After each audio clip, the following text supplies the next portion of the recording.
Olá, ouvintes e leitores, sejam bem-vindos a mais um Literário, uma parceria do Irmãos.com com o Ictus Podcast.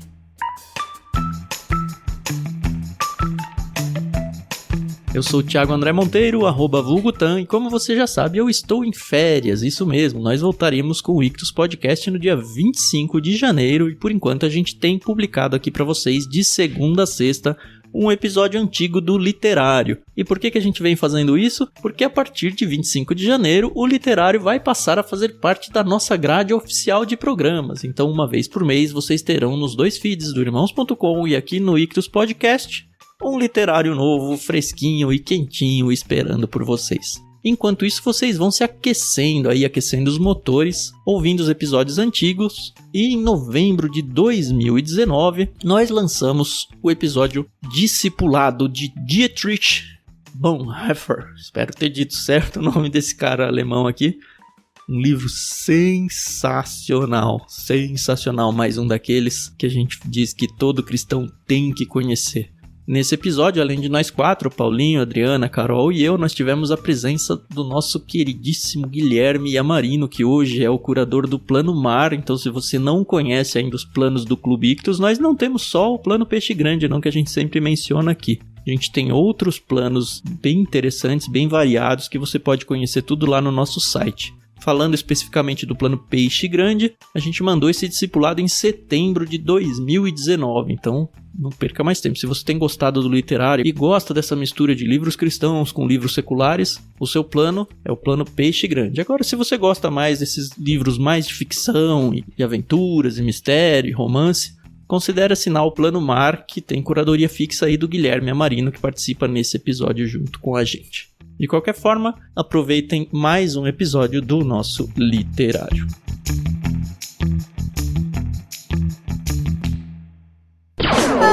Podcast Irmãos.com. Olá, pessoas!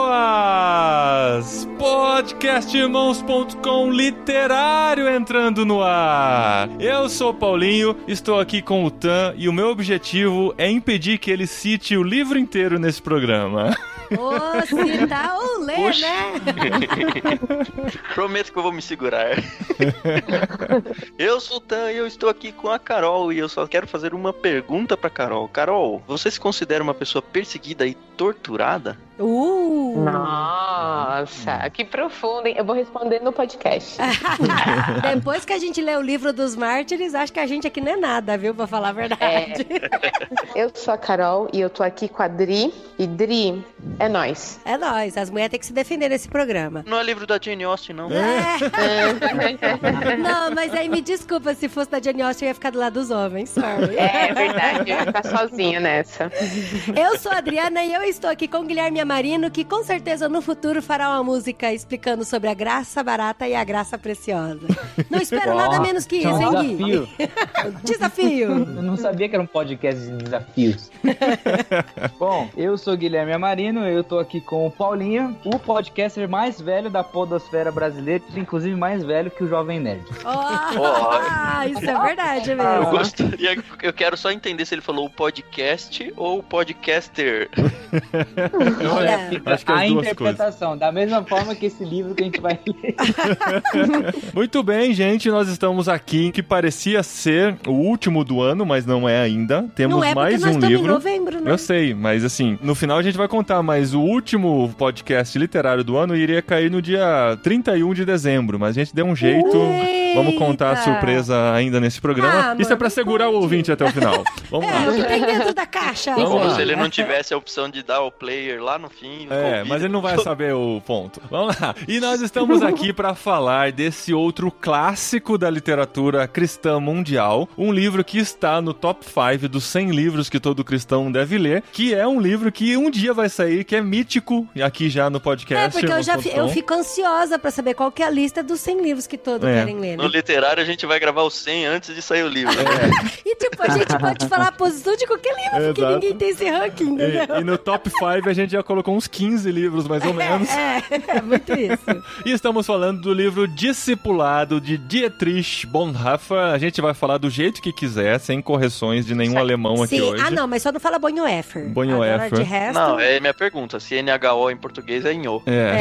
Dietrich Bonhoeffer. A gente já gravou um podcast sobre a história dele. Muito importante você ouvir, se você não ouviu ainda. Eu que não sou do Irmãos.com, gostaria de dizer para que as pessoas ouçam, preferencialmente até antes desse podcast, se você não ouviu. Pode fazer você uma vai pausa. aproveitar pausa muito agora mais. e vai lá ouvir. Você sabe o número dele, Paulinho? É o programa número 207 do podcast Irmãos.com. Então, se você quiser fazer uma pausa agora e ir lá pra ele, vai ter toda a explicação da vida e obra do Dietrich Bonhoeffer.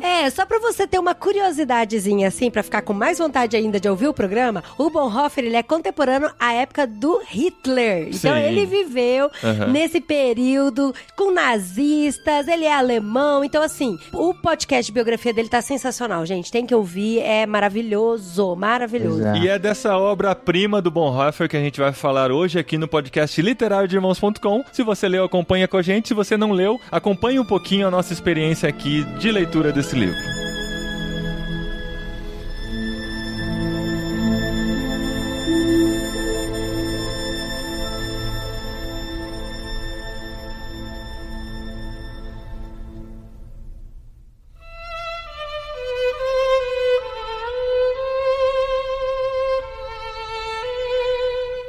Muito bem, estamos aqui para mais um livro da série literário de Irmãos.com, onde todo mês... Clássico, Discipulado de Bonhoeffer. Isso, onde todo mês a gente escolhe juntos um livro para lermos, e você, que é uma pessoa mais antenada, mais conectada, que quer ter essa experiência junto com a gente, lê também. E durante esse mês a gente leu Discipulado, do Dietrich Bonhoeffer. E eu gostaria de começar falando aqui do livro, e eu vou começar pela capa do livro da editora Mundo Cristão, que é o livro que eu li aqui. E é interessante porque na capa tem o menino do pijama listrado, né, amor? Que é um filme que eu gosto muito. Vamos falar do filme. Você gosta mesmo? Você gosta do filme? Cara, eu não gosto, não. Nossa, o filme é muito ruim. Esse que Nossa. eu já Que não fiquei tem nada a tensa ver aqui. com Bonhoeffer, tá? Não Deixa bem tem claro. nada a ver. Não, É não, uma o filme outra é ruim, história. gente. O filme é ruim. Que também é baseado em outro livro. Que... E foi o único livro na minha vida que eu li em inglês. Olha só. É isso daí.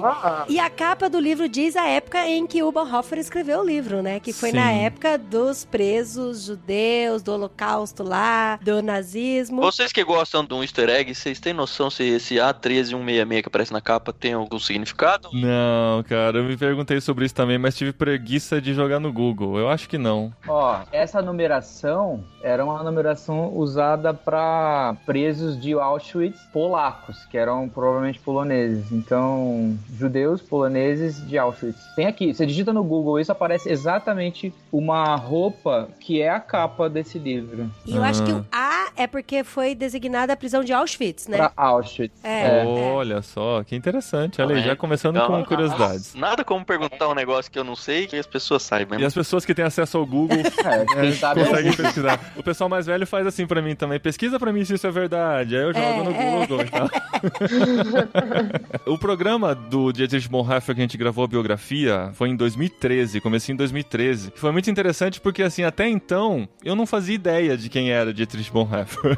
Tenho que confessar isso. O Pedro Angela, amigo nosso, ele estava lendo a biografia. Eu acho que eu já tinha visto a capa do livro em algum lugar e tal. Ele falou, a gente tem que gravar sobre esse cara. Aí eu comecei a pesquisar, falei, nossa, esse cara é relevante mesmo. E comecei a pesquisar, li um pouquinho sobre ele. Eu gravo aquele programa baseado nos estudos que eu fiz na época. Mas durante a gravação dá pra perceber que eu não fazia ideia do que era esse livro Discipulado. Que eu até cito assim, um dos livros que ele escreveu, o livro O Custo do Discipulado e tal. Aí alguém corrige. Não, no Brasil foi publicado como só Discipulado. Foi o primeiro contato que eu tive, mas o fato é que ele viveu essa época e ele fez parte dos cristãos que se opuseram ao nazismo, coisa que foi muito pequena naquela época. A igreja evangélica, de forma geral, abraçou o nazismo por causa da linguagem que se utilizava, por causa de todo o apelo que foi feito na época, de como essa lavagem cerebral aconteceu. Porque o Hitler se colocou numa posição até de cristão. Inclusive, até isso no programa me assustou um pouco, porque a gente fala assim, olhando hoje a história de trás pra frente, a gente nunca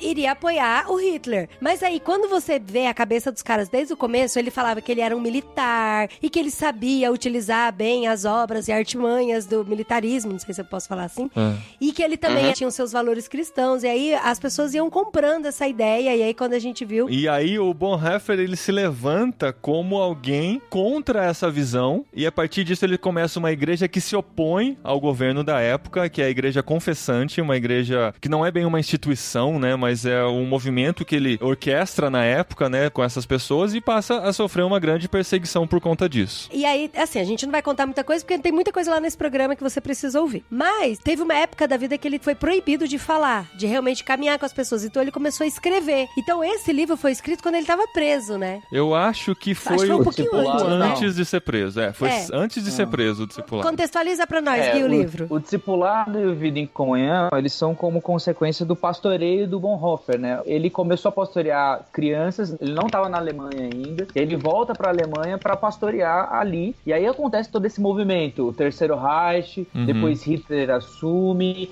Ele é um dos caras que quando o Hitler assumiu, ele tinha um programa de rádio, e aí aquela biografia é legal, depois você vai no podcast do irmãos.com, eles vão comentar mais sobre esse contexto e tudo mais. E o Bonhoeffer, ele é aquele cara que, ele sempre, na igreja que ele pastoreou, sempre caminhou muito perto das pessoas, e isso acaba sendo condensado em 2 livros, o Discipulado e o Vida em Comunhão, depois, que é uma prática de igreja já mais condensada do próprio Bonhoeffer. E o Discipulado é justamente a resposta à pergunta, beleza, Cristo nos salvou, e agora? Um erro muito comum ao encarar esse livro é achar que ele é um programa de discipulado, ou que ele está falando do discipulado 1 a 1, aquilo que a gente aprende que deve acontecer entre cristãos e tal, mas na verdade nada mais é do que o discipulado de um seguidor de Cristo. A pessoa, quando se encontra com Cristo, a nova vida que ela vai experimentar através da relação com a graça de Cristo. Assim, talvez devesse se chamar discípulo, né? Tanto que em inglês faz mais sentido, né? Talvez o livro original também tenha esse título de Custo do Discipulado, que está falando sobre a necessidade de você viver realmente aquilo que você abraçou. Não somente aceitar uma graça, mas entender que ela tem um custo, que ela não só é preciosa, mas ela tem um custo que é o custo da sua vida entregue totalmente a Cristo. E eu quero fazer uma coisa aqui muito diferentona, que a gente não fez nenhum programa literário, mas eu quero ler o último parágrafo do livro, como que ele encerra o livro. Assim? De cara. Spoiler de cara. Mas é um spoiler que, pelo amor de Deus, meu amigo, tu não souber disso, tu tá na igreja errada. Compartilhe suas impressões de leitura escrevendo para opinião do leitor, @mundocristão.com. Não é bem o último desse. O último parágrafo que o Bonhoeffer escreveu.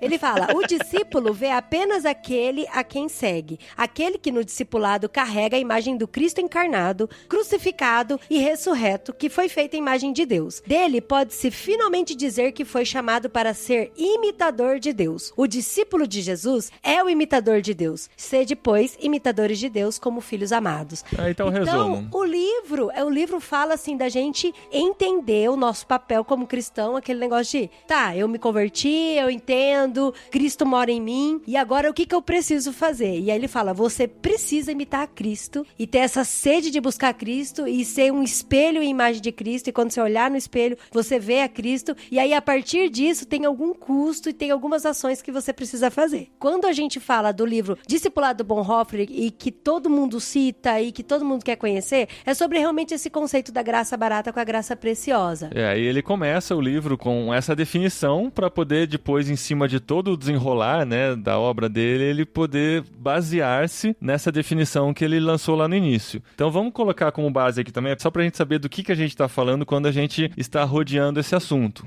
No primeiro capítulo, né, sobre a graça preciosa, na página 20 ele define dessa maneira: a graça barata é a pregação do perdão sem arrependimento do pecador. É o batismo sem disciplina eclesiástica. É a comunhão sem confissão de pecados. É a absolvição sem confissão pessoal. A graça barata é a graça sem discipulado. É a graça sem cruz. É a graça sem Jesus Cristo vivo e encarnado. A graça preciosa, ou a graça custosa, né, a graça que tem um preço, é o tesouro oculto no campo, pelo qual o ser humano vende feliz tudo que possui. É a pérola preciosa pela qual o mercador oferece todos os seus bens. É o domínio do reino de Cristo, pelo qual o ser humano arranca o olho que o faz tropeçar. É o chamado de Jesus Cristo, pelo qual o discípulo deixa suas redes para trás faz e o segue. Então, pra gente deixar bem claro que a gente não tá falando do preço da salvação, que o preço da salvação só Jesus Cristo pode pagar através do sacrifício na cruz. Porque assim, a gente tem que deixar muito claro que isso não é mérito nosso, não é algo que... Porque aí pode até se confundir com a questão de fé com obras e obras sem fé e tal, e de que a graça, ela é de graça, mas o que você faz com ela que vai torná-la barata ou preciosa, né? Isso aqui não é anterior à conversão, né? Posterior à conversão. E aí, pra mim, o discorrer do livro é todo de como você vai tratar isso, né? Como essa você valoriza isso. A graça. É importante ressaltar que o livro ele é uma interpretação do Bonhoeffer à luz do Sermão do Monte. Sim. Então, ao longo dos capítulos, ele está explicando o Sermão do Monte. Ele explica todas as bem-aventuranças, ele explica quando Jesus vai falar sobre o assassinato, o adultério, sobre a oração, sobre a É uma exegese do Sermão do Monte inteiro, praticamente, né? 2/3 do livro é um esboço de mensagem, de uma série de mensagens. Se você, então, tem que dar uma série de mensagens sobre o Sermão do Monte, tem aqui um negócio já pronto pra você. Com Sim, certeza. e a parte de oração é demais, gente. Nossa. Ele faz a oração inteirinha, ele destrincha toda a oração, né? Porque Jesus ensina o quê? Os seus discípulos a orar. E aí ele ele destrincha isso. Mas, olha, deixa eu fazer uma pergunta. Foi só eu ou eu achei a linguagem desse livro um pouco complicada demais no começo? E aí eu entendi isso que a Adri falou e eu concordo, mas a primeira parte desse livro, gente, eu achei muito confusa. Tem uma parte do livro que eu achei meio complicada de ler, mas talvez porque eu não entendi direito a contextualização. Mas quando ele fala de Lutero, dos escritos de Lutero, aí eu pensei, não, eu acho que é porque eu não entendo direito o que o Lutero diz. Porque ele não explicou, o Lutero falou isso, e eu entendo isso. Ele já muito foi, por tipo, conta da graça. Eu entendi assim, as pessoas simplesmente pegando as palavras de Lutero, sem o contexto de vida e de experiência que o Lutero teve, vão tirar uma conclusão errada do que o Lutero quis dizer. Isso. Porque ele vai naquela parte de que primeiro o Lutero passou pelo monasticismo e aí ele saiu de lá e aí por causa disso ele chegou em algumas conclusões, que eu acho que não vale ficar falando muito pra não estragar muito o livro. Só que se uma pessoa que não passou por isso pegar simplesmente a conclusão e interpretar torto, interpretar até o contrário, né? Eu acho que a gente precisa entender muito o contexto em que ele estava, o que havia de cristianismo, de conhecimento de interpretação bíblica na época, o que era tido como verdade, o que estava em discussão na época, mas é interessante desse livro que a gente consegue ver algumas camadas, assim. Se você lê ele superficialmente, a primeira impressão que eu tive, lendo, eu falei, cara, ele tá falando coisas óbvias, assim, que pra mim, assim, são muito solidificadas já no meu coração, né? Mas depois, quando você começa a entender que existe uma camada mais profunda, que ele tá levando aquilo pra algo mais avançado dentro do nosso conhecimento de cristianismo, de palavra de Deus, a gente vai vendo que existe uma reflexão que está totalmente conectada entre os capítulos e tal, que existe um fundamento em tudo isso, que quando a gente consegue penetrar nessa profundidade, a gente tem uma experiência, eu acho que mais completa de tudo o que ele está tentando passar através desse escrito dele, né? Então, mas eu concordo com a Carol no sentido de que, assim, a primeira vez que eu li também, é que assim, eu participei de um congresso e eu ouvi o Ricardo Barbosa falando desse livro e falando sobre a questão da graça barata. E eu fiquei muito preocupada porque parecia que eles, assim, tava querendo dar algum mérito de nós termos alguma coisa pra fazer pra gente obter graça, entendeu? E aí eu fiquei, não, gente, eu conheço o Ricardo Barbosa, ele não iria falar alguma coisa nesse sentido, eu que tô entendendo errado mesmo. Aí eu comecei a ler o livro e eu fiquei, não, pera, parece que tá estranho o negócio aqui. Daí, quando eu li a parte da graça preciosa, que aí sim eu entendi o que ele quis dizer com graça barata. Daí eu tive que voltar e ler tudo de novo, e eu falei, não, realmente as coisas se encaixam. Que na verdade é tudo pela graça, e nós recebemos mesmo. Mas o que a gente faz com essa graça é que a gente vai dizer se ela é barata ou se ela é preciosa, entendeu? O livro do Bonhoeffer, ele faz ressonância muito com o movimento teológico da época. A gente já falou um pouquinho sobre a necessidade da igreja ser confessante. Por quê? Porque existia a igreja institucionalizada que relativizou muitos conceitos. Então isso é importante a gente entender. Existia uma igreja que se autoproclamava a correta, que tinha lá na sua historicidade coisas decorrentes da reforma, de interpretações de Lutero, de Calvino e tudo mais, que acabaram por se diluir dentro de um discurso muito, segundo o Bonhoeffer, era um negócio que aceitava muito as coisas, um negócio que era muito permissivo. Quando ele fala sobre obediência, né, isso fica bem claro, né? Exatamente. Como assim você entende que tem que seguir a Cristo, mas não entende que tem que obedecer, né? Até onde vai a sua interpretação de que Cristo está dizendo? Se ele está dizendo dizendo isso, por que você acha que ele não está dizendo isso dessa forma que ele está dizendo? Está tão claro nas palavras que ele utiliza, né? Por isso que o Bonhoeffer, ele critica muito quando ele vai falar, por exemplo, algumas vezes ele fala dos reformadores, de Calvino, de Lutero, num sentido muito negativo. Mas por quê? Porque ele está provocando justamente as pessoas que viam na igreja institucionalizada alguma esperança ou alguma verdade. Ele precisa chocar isso. Da mesma forma quando Jesus parece falar de uma maneira muito cruel da lei mosaica. Só que não é essa a intenção. A intenção é justamente para que a gente veja além da lei e além das palavras, e não aquém delas, ou a despeito delas. Então ele não faz uma divisão das coisas, e sim uma proposta de você ver um pouco mais fundo que isso. Ele se coloca como a vida cristã, né, o discípulo, usar discípulo em vez de discipulado, como algo muito mais prático do que só teórico, né? Na página 38 da edição que eu tenho aqui, ele diz assim: o conceito de situação em que a fé se torna possível nada mais é do que a paráfrase da circunstância em que os dois enunciados seguintes não só têm validade, como são igualmente verdadeiros. Só o que crê é obediente, e só o obediente é que crê. E aí ele vai desenvolver essa ideia bastante. Ele faz até uma ilustração legal de um pastor aconselhando uma pessoa que diz que não consegue ter fé. É muito legal essa parte. Eu acho que vale ler aqui, ó, também. Imagina então a situação de uma pessoa indo se aconselhar com um pastor e a pessoa fala: eu não consigo ter fé. Escute a palavra, ela lhe é anunciada. Eu a escuto, mas ela nada significa pra mim, parece-me vazia, entra por um ouvido e sai pelo outro. Você não quer ouvir? Claro que eu quero. Chega-se assim ao ponto em que o diálogo é interrompido porque o pastor já não sabe o que dizer. Isso eu acredito que seja muito real nos dias de hoje, né? Com certeza. Você termina assim, não, vai orar e pede que Deus vai te revelar.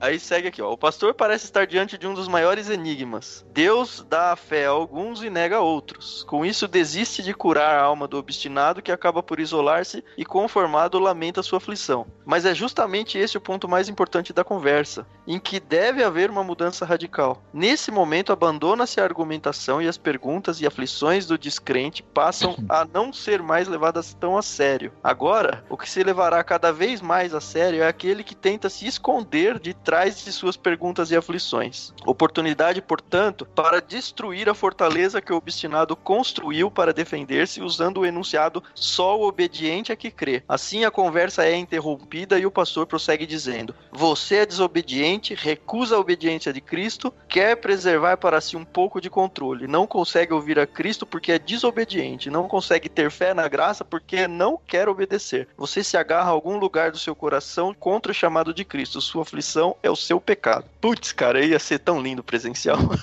Ai, demais. Mas é por coisas assim que esse livro é até indigesto para muitos cristãos e muitos líderes aí, porque ele vai muito no estômago mesmo, né? Ele bate de frente. Tem que ir, né? Ele vai contra o mundo mimimi hoje. Ele diz: ai, que a igreja não me entende, é porque eu não consigo. Ah, mano, vai dormir, né? E o que eu acho muito interessante nesse capítulo, inclusive, né, que ele fala sobre a obediência e fé, é que ele fala assim: se você crê, dê o primeiro passo. Ele conduz a Jesus Cristo. E se você não crê, dê também o primeiro passo. Então, porque é assim que ele foi ordenado. Sim, você foi ordenado. E é disso que nasce a fé, né? Porque às vezes a pessoa fala assim: não, mas eu já acredito, eu já sei. As pessoas esperam algo místico, algo que vai realmente cair do céu. Sobrenatural, do nada, sem que haja assim, essa tem seu lado busca, sobrenatural, né? Mas tem a importância da pessoa buscar isso também, né? Tem a questão do aviso que a Carol achou confuso e às vezes a gente acha indigesto e tudo mais, mas é justamente porque a nossa tentativa de ler esse livro é você dividir essa frase, né? Quem obedece é o que tem fé e quem tem fé é o que obedece. Essa frase é uma frase junta, que nem o Thiago leu. Ela não pode ser desvencilhada. E às vezes a gente tenta dividir pra entender. Não, primeiro eu vou entender quem tem fé é o que obedece. Aí depois eu vou entender quem obedece é o que tem fé. Se a gente tentar separar, você vai cair em dois erros. Ou ser permissivo demais, como é justamente a proposta que o Bonhoeffer queria atacar, ou então ser alguém legalista demais, ao ponto de achar que a própria vida cristã só pode acontecer se você reproduz isso 100%. Mas o próprio Bonhoeffer no livro já fala: não, se você tentar, é garantido que Cristo te auxilia a tentar e a conseguir. Quem capacita é quem chama. Basta o discípulo, né, aquele que quer seguir a Cristo, obedecer. Não concluir ou ser assertivo nas suas tentativas. Basta obedecer. Então esse é um cuidado, assim, porque a gente pode caminhar para um negócio assim: o cara que matou nunca pode ser salvo. A gente pode matar algumas possibilidades de redenção no julgamento que a gente pode ter para as pessoas se a gente for muito ferrenho, assim, nas palavras.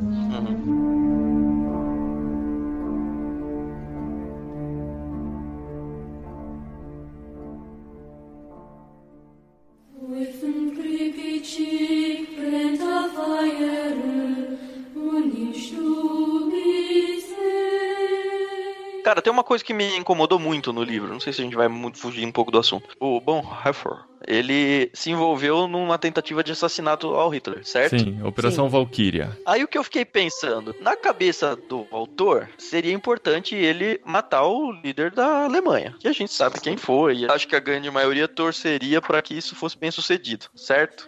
No entanto, na parte em que ele tá tratando sobre o amor, na exposição dele, tem um trecho que diz assim, olha: a ideia de inimigo não era desconhecida dos discípulos. Ele está falando aqui sobre os discípulos de Cristo, né? Eles a conheciam bem demais. Aí ele segue um pouco. Eles detinham o poder e o respeito. O outro inimigo que vinha de imediato à mente de qualquer judeu era o adversário político, isto é, Roma. Eles o sentiam como uma poderosa opressão. Além desses, havia ainda a hostilidade pessoal dirigida a todo aquele que não segue com a maioria e que atingia os discípulos na forma de difamação, injúria e ameaça. Então ele cria dois grupos aqui, o político e o pessoal. E aí ele vai evoluindo e ele diz o seguinte: é bem verdade que nada existe no Antigo Testamento que incite o ódio ao inimigo. Muito mais recorrente é o mandamento de amar o inimigo. Jesus, porém, não está se referindo à inimizade natural, mas à inimizade do povo de Deus contra o mundo. As guerras de Israel foram as únicas guerras, entre aspas, santas na história da humanidade. Foram as guerras de Deus contra os falsos deuses. Não era a esse tipo de hostilidade que Jesus se referia. Do contrário, teria de condenar toda a história de Deus com seu povo. Em vez disso, confirma a antiga aliança. Trata-se somente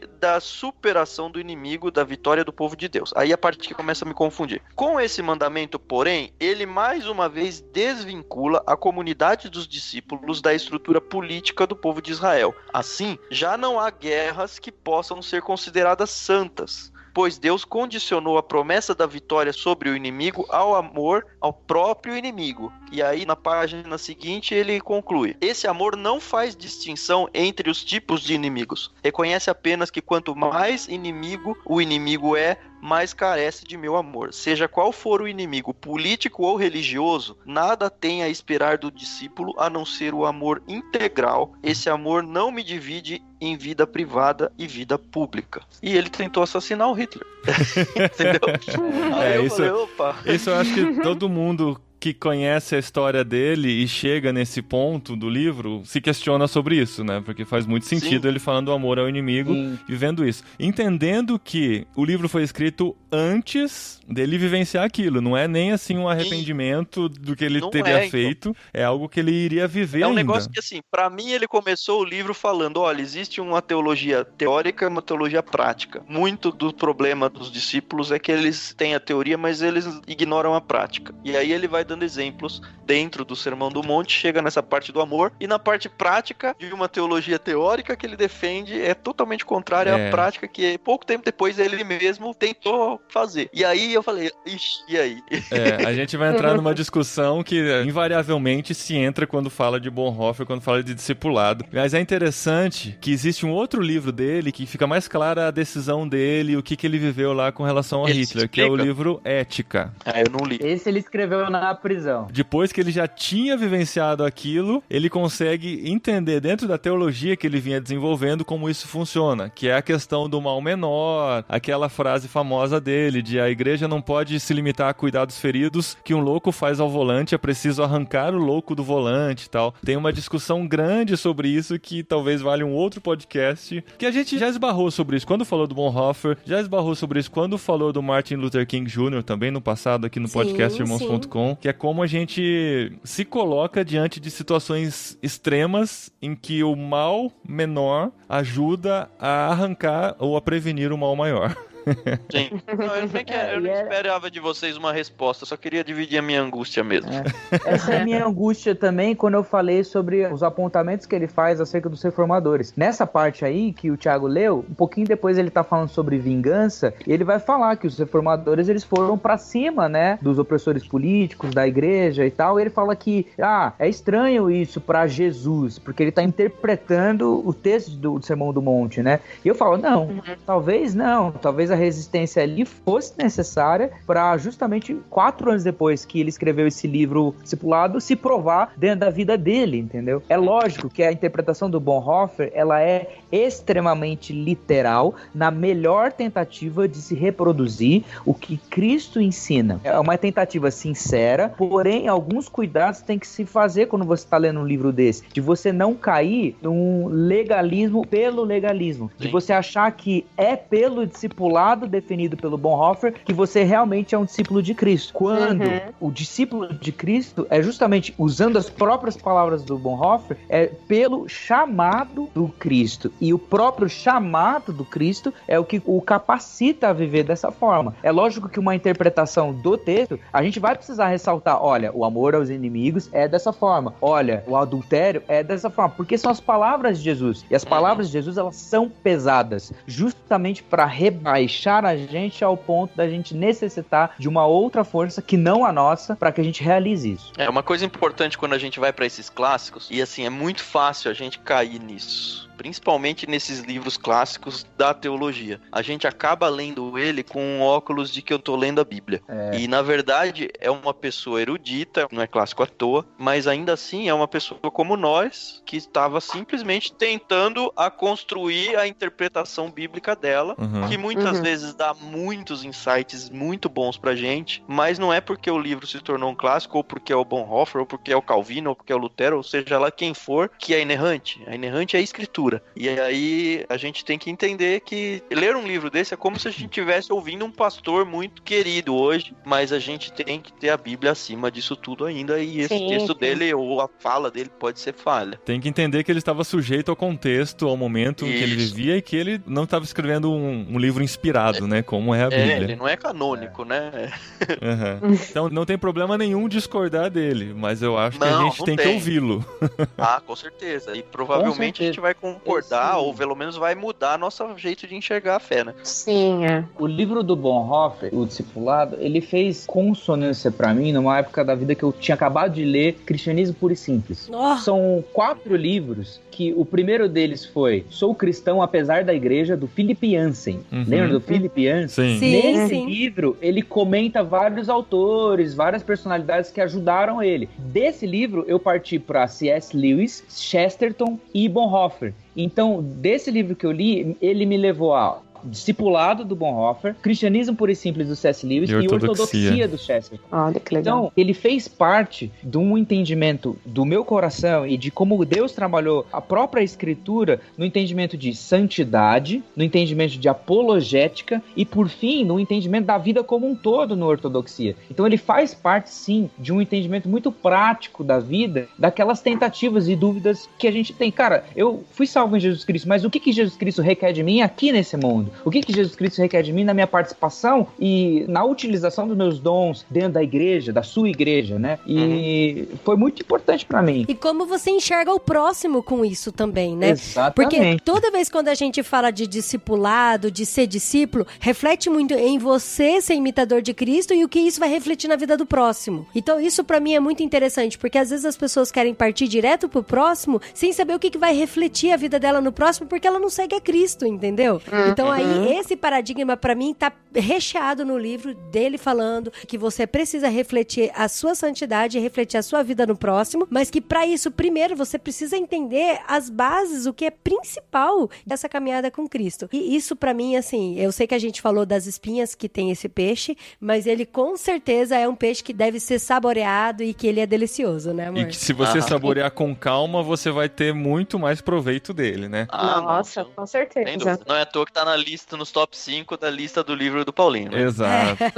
Ele tem muitas referências bíblicas, e que se você quiser fazer um estudo em cima de tudo que ele está falando e verificar na Bíblia e fazer anotações, vai ser com certeza uma experiência incrível que vai durar mais do que um mês, que foi o tempo que a gente teve para ler aqui, mas você vai conseguir aproveitar muito mais dessa experiência. Uma parte que esse livro em si, ele toca no âmago para mim, seria na parte que ele tá falando, aquele capítulo que é separação da comunidade dos discípulos, onde ele vai falar falar sobre julgamento, sobre tratar o outro, que é um pouquinho do que a Adri falou. E lá na página 147 tem, assim, os termos para mim que são nevrálgicos do livro, né? Ele fala assim: no amor de Cristo, porém, o discípulo toma a ciência de todo tipo de culpa e pecado, pois conhece o sofrimento de Jesus Cristo. Ao mesmo tempo, o amor reconhece o outro como alguém que foi perdoado sobre a cruz. O amor veio o outro sobre a cruz e por isso o amor consegue ver com clareza. Se ao julgar o meu objetivo fosse de fato a destruição do mal, eu o procuraria ali onde ele realmente me ameaça, isto é,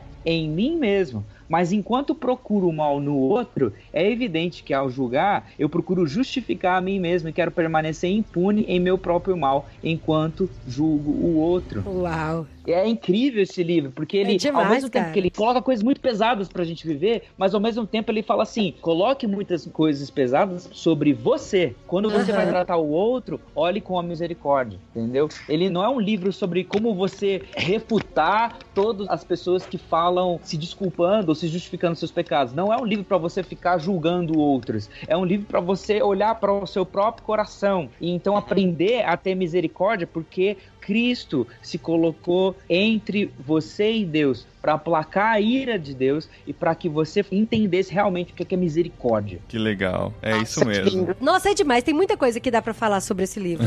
Se for atrás de todas as anotações que a gente fez no livro, então a gente vai ficar a noite toda. É aquele livro que termina tudo rabiscado mesmo, né? Eu acho que esse é o tipo de livro que a gente tem que ler de tempos em tempos, porque conforme a gente vai amadurecendo na fé cristã, assim como a Bíblia, ela é viva, né, e ela tá sempre nos mostrando algo novo, eu acho que esse tipo de livro é um livro que você lê e você fala, putz, eu não tinha percebido isso um ano atrás. Talvez a dificuldade que eu tive ao ler esse livro, ano que vem, eu vou olhar e falar, putz, sério, isso me confundiu? Cara, meu, né? Então eu acho que esse é um tipo de livro que ele tem que ser de cabeceira de todo cristão. Mas eu não sei se um cristão recém-convertido, ele vai ter tanta facilidade em ler quanto um cristão que tá há mais tempo. Ou Sim, talvez isso não, que eu ia né? falar. Não, eu acho que vai ter dificuldade. E é por isso que eu falo assim, a gente fala aqui quase todo o programa, né? Ah, esse é um livro bom pra você ter pra ler. Por exemplo, o Imitação de Cristo é outro que a gente tem que sempre recorrer de vez em quando. E o Discípulo Radical do... Stott. Não, eu ia falar do Henry Noy. O Discípulo Radical, que inclusive, Gui, eu citei você no programa, eu acho, porque foi você que me indicou. Eu nunca tinha ouvido falar do livro. Era esse dia aí, mas não deu certo. É verdade, eu chamei o Gui, ele não podia. Então, eu nunca tinha ouvido falar do livro, e aí o Gui que me indicou, não, Dri, lê e tal, pra você fazer discipulado com os meninos. Então, assim, pra quem tá ouvindo a gente, eu acho que vale muito a pena ler o Discípulo Radical, porque ele é mais simples de entender, mas esse discipulado Bonhoeffer, cara, com certeza tem que engatar ele logo em seguida. A gente ressalta esse livro porque é o seguinte, é uma coisa que, assim, que foi extremamente curiosa. Eu li o Cost of Discipleship em inglês, aí isso eu era, sei lá, 16, 17 anos, e à medida que eu fui lendo outros livros, por exemplo, Evangelho Maltrapilho, do Brennan Manning, aquele Radical e o Siga-me, do David Platt, o Louco Amor, do Francis Chan. Aí, cara, todos os livros citavam esse, o Bonhoeffer. Sim. John Stott. O Louco Amor cita o também. Bonhoeffer. O John Stott. Aí, é um livro muito citado. Não é à toa que é clássico, né? É. Aliás, os melhores livros são esses que a gente começa a descobrir que ele existe quando os livros que a gente gosta começam a mencionar eles, né? Exato.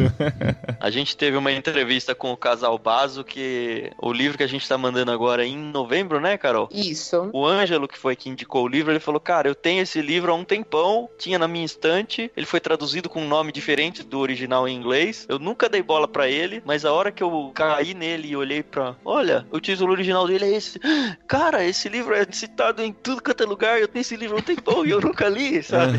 E aí se tornou um livro super importante pra ele. Pô, legal, gente, eu acho que valeu a experiência de a gente ter encarado esse livro, foi um mês mais pesado, assim, né, porque é aquilo, se você ler na pressa de terminar, você vai perder muitas pérolas. Sim, eu perdi lá no muitas pérolas porque eu li na pressa de terminar. Porque vocês só me dão um mês pra ler um livro. Exato.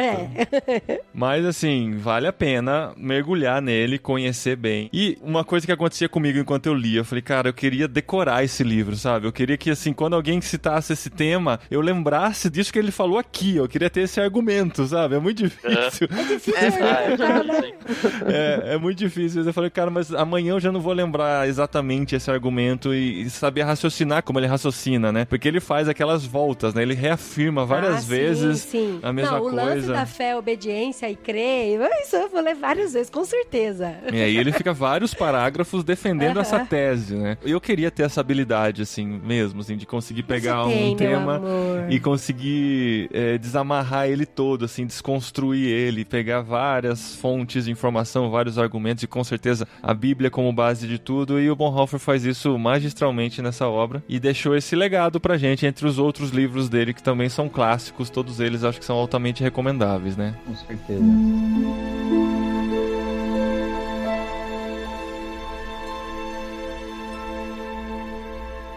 Obrigado, gente, por esse programa, foi muito especial. Obrigado, Gui, por aceitar o convite. Não deu certo no Discípulo Radical, mas deu certo no Discipulado, olha só. Não tinha visto tá tudo dentro do mesmo tema. Valeu mesmo. Ainda bem que você arrumou espaço aí na agendinha, que a sua agenda tá bem cheia, hein, Gui? Nossa! Tá gente, pra quem não ligou o nome, a pessoa, o Guilherme Amarino, é um dos 2 guias do Projeto Sola, né, que você deve ouvir aí no seu carro ou tocando em alguma igreja que você vai, as músicas estão tocando pra todo lugar. E uma coisa que eu admiro em músicos assim como o pessoal do Canto Verbo e tal, que a gente sempre fala, né? São pessoas que sabem o que estão fazendo. Não estão fazendo simplesmente uma música pra pegar na orelha, nem nada, mas são pessoas que conhecem, que estudam, que leem muita coisa. Então são músicas bíblicas e recomendo, se você não conhece, assim como o Tan, que está aqui com a gente, recomendo que você ouça Projeto Sola no Spotify. Tem muita coisa legal. Valeu mesmo, Gui. Vou atrás sim, Gui. Vou atrás.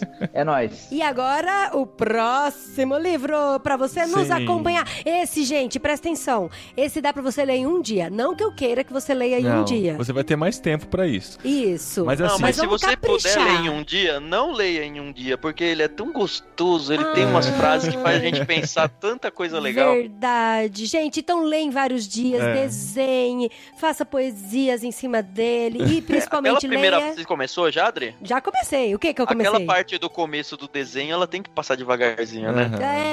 Então, mas a gente já leu esse livro, já li. A gente vai reler agora nesse mês. Meu filho leu, então assim, dá pra você ler com uma criança. Porque nós estamos falando, antes de eu contar o livro, deixa eu só contar como é que vai ser o programa. O próximo literário seria no dia 31 de dezembro, mas na semana do Natal e do Ano Novo nós não teremos podcast irmãos.com por motivos óbvios. Porque a gente vai estar festando, a gente vai estar na farra. A gente vai estar dormindo, a gente acorda pra comer e depois dorme um pouquinho. Acorda pra comer de novo, dorme mais um pouquinho. Então a gente vai adiantar o podcast literário de dezembro para 2 semanas antes. Então nós teremos apenas 3 semanas para lermos O Pequeno Príncipe. De Antônio Exupéry. Como é que é o nome? Caramba. Alguém curtiu.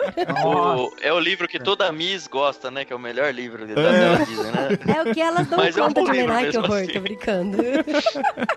Então a gente vai ler nessas 3 semanas aqui. O livro veio no Clubinho Ictus, que é o Clube Ictus voltado para crianças. Nosso filho André, de 9 anos, amou, devorou o livro em poucos dias. Inclusive, foi ele até que falou, né, mamãe? Vocês podiam gravar sobre o livro, né? Verdade. Aí eu falei pra Adriana, uma ótima ideia pra gente fazer o último programa de 2019 do Literário de Irmãos.com. Então você lê com a gente. E quem sabe a gente não traz ele pra participar, né? Ele pediu. Ele quer. Ele pediu? Ele vai dar a opinião dele aqui também no próximo programa. E pra você receber livros como esse, entra em clubeictus.com.br. O link está aqui no post. Se você não sabe como escreve Ictus, é I-C-H-T-H-U-S. Ictus com TH. Entra lá, tem as informações, assina ou o Clube Ictus de adultos ou por faixa etária oferecido no Clubinho Ictus que você vai receber. Dá tempo ainda pra dar de presente de Natal o Clubinho Ictus? Sim, quem assinar agora em novembro recebe olha, kit de dezembro. Eu tô falando adulto, tá? Mano. Ele aprendendo a falar gíria. Não, assim, se você não tem vontade de assinar, ter uma assinatura, assim, eu assinaria pra pegar o primeiro e aí depois cancela, não tem problema. Mas... Gente, assina!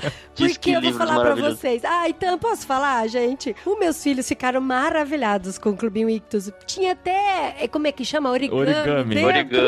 Tinha cartinha, a gente tem um cuidado, amaram, assim, de cara, usar o mínimo bonitinho. possível de bots. A gente gosta da ideia de clube, onde a gente, de fato, interage com as pessoas. Então, tipo, a gente manda o WhatsApp pra assinante, um por um, e a gente quis mostrar isso, essa diferencial nosso nos infantis, redigindo uma cartinha à mão para cada criança e fazendo uma dobradura, um origami para cada criança também. Então, assim, foi o jeito da gente mostrar que, olha, de fato, cada pessoa é bem importante e é única pra gente. Gente, olha, um belo presente de Natal, sério, viu? Legal, gente. Então, ó, tem mais um programa esse ano. No meio de dezembro, chega aqui o último literário de 2019 e a gente se vê no próximo podcast irmãos.com, porque não tem só literário por aqui. Ouçam os outros programas também, que tem toda semana aqui no seu feed. É isso aí, gente.